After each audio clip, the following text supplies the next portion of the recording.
I don't know where your video went. I looked at it, and it was the same one that I uploaded last week. I will investigate matters further, and hopefully I won't have lost one. I thought I was doing so well, too. So, there was a nice snow today. Past Matt has a lot to look forward to.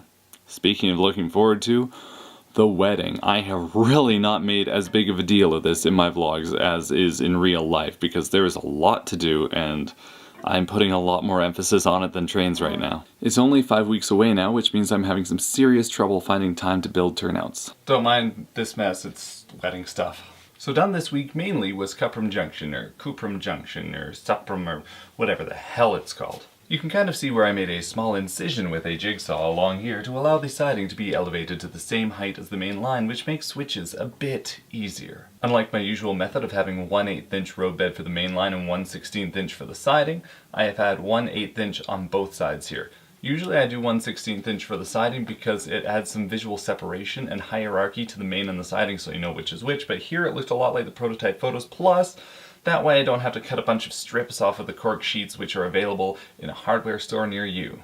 In behind is the Great Northern Railway interchange track.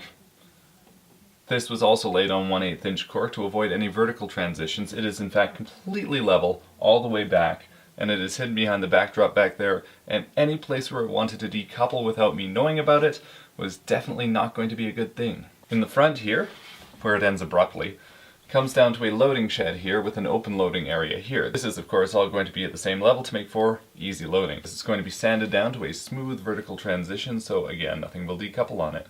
In back here in this pile of junk is a chip loader, and there's a warehouse here. The chip track comes off the main here, goes through a crossing here, and ends up here with a big pile of wood chips right here. The warehouse acts as a view block along with a hill, and that is going to come off of the interchange track here. I haven't put down the cork for these yet because I'm waiting for a crossing to arrive in the mail. The one track component I will have made by Atlas. I want to make sure that everything's the right size and fitting nicely before I actually lay anything down, since this is all a new plan since I actually made the original plan.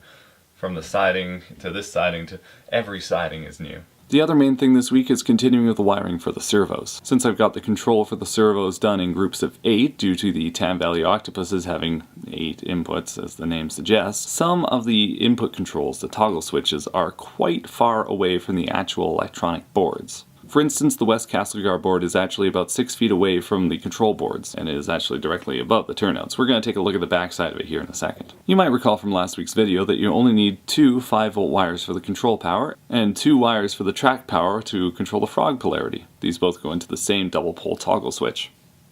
I don't have any around here, do I?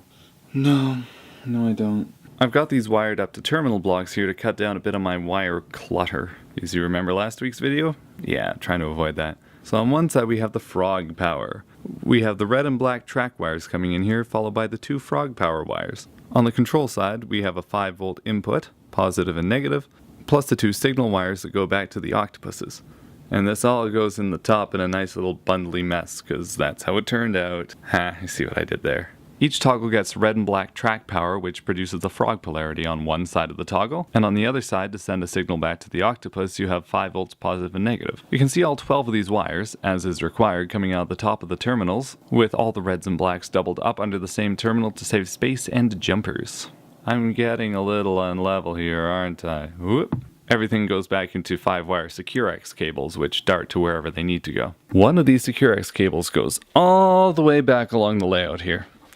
Goes all the way back to a terminal strip on this side, which will connect into the control panel that I showed you last week. The other cable simply drops down behind the backdrop to the lower level, where it gets power from the track and also polarizes the frogs. Since I'm using terminal strips, this means I don't need to leave any slack on these Securex cables. Everything can be adjusted later. This means I can do things a lot more neatly. Whoop! That's all for this week. I'm off to blast through some wedding to-do lists, and maybe with a bit of luck even find out where I'm working tomorrow. Because they screwed it up this week, and I ended up missing a day of work just sitting around in my work pants, not getting involved in anything because I kept thinking I was gonna go to work. Thanks a lot, guys. Well, cheerio.